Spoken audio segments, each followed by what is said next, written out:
you are given this question.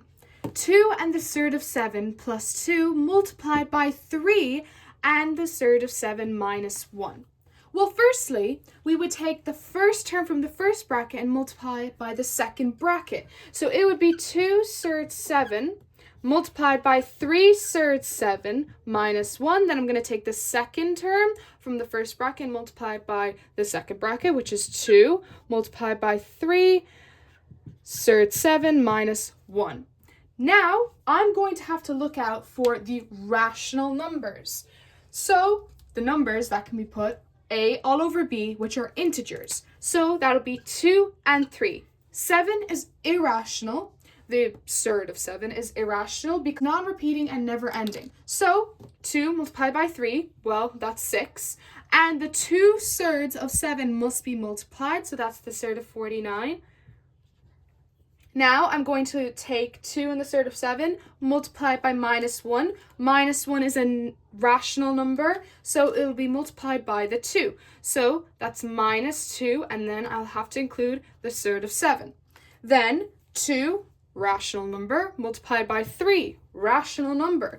That gives us 6, and then I have to include the surd of 7. Then 2, rational number, multiplied by minus 1, is, well, they're both rational numbers. So that's minus 2. So we can see that the surd of 49 can be broken down. It is a perfect square. So let's break it down. So 6, and that can be broken up to 7. Look at this part of our answer is minus 2 and the surd of the square of 7 plus 6 and the square of 7. Well, we can simply subtract and add these. So minus 2 plus 6, which are both rational numbers, we're keeping with the rational, is plus 4. And then we have to leave the irrational by itself. And then we can't forget our minus 2. Now we have to multiply this out, so that will give us 42, and then plus 4, square of 7 minus 2. Now we can take these two away, which will give us 40 plus 4 square root 7. And that is our answer. In the next question, we're told that we have to multiply out 2 minus 2 and the surd of 5, and that whole is squared. But we're also told that in our answer will be A plus B and the surd of 5, where A and B are elements of Z. Well, what is Z? It is an integer, which is a positive or negative whole number. So this simply just gives us a hint of what our answer would look like. And it doesn't necessarily mean that it will have to be plus, because integers include positive and negative numbers. So to look at this, we're going to have to take the 2 minus 2 and square 5, and we're going to have to repeat that again because it's being squared. And now, what we're going to have to do is we're going to have to take the first term from the first bracket and multiply it by the second bracket. So that's 2 multiplied by 2 minus 2, square of 5, and then I take the second term, all of it, including the sign, minus 2 and square root of 5, multiplied by 2 minus 2, square root of 5. Now, we have to divide this into rational numbers and irrational numbers. So 2, they're both rational numbers, so they can be multiplied together, which will give us 4.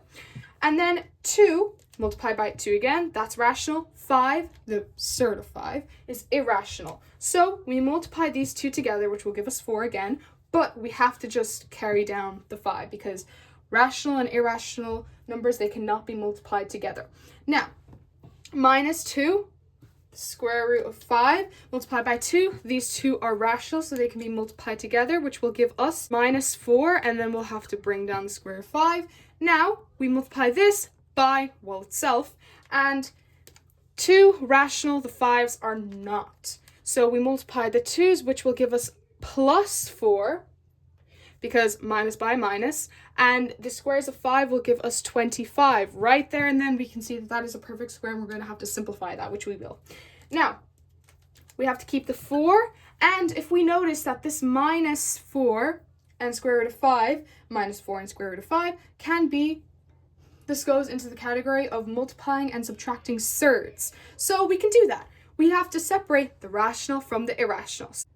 Minus 4 and minus 4, that gives us minus 8. So we right, minus 8. And these, well, we'll just have to keep the square root of 5. Now, plus 4, and this square root of 25, that simply cuts down to 5, which is multiplying by the 4. 4 plus 20. 4 plus 20 minus 8 and the square root of 5. This just goes to, these add together, so that'll give us 24 minus 8 square root of 5, and that is our answer. We cannot simplify this further, so this will have to be our answer. And we cannot subtract 24 from 8 and the square root of 5 because this 8 is a part of this square root of 5. It's being multiplied together.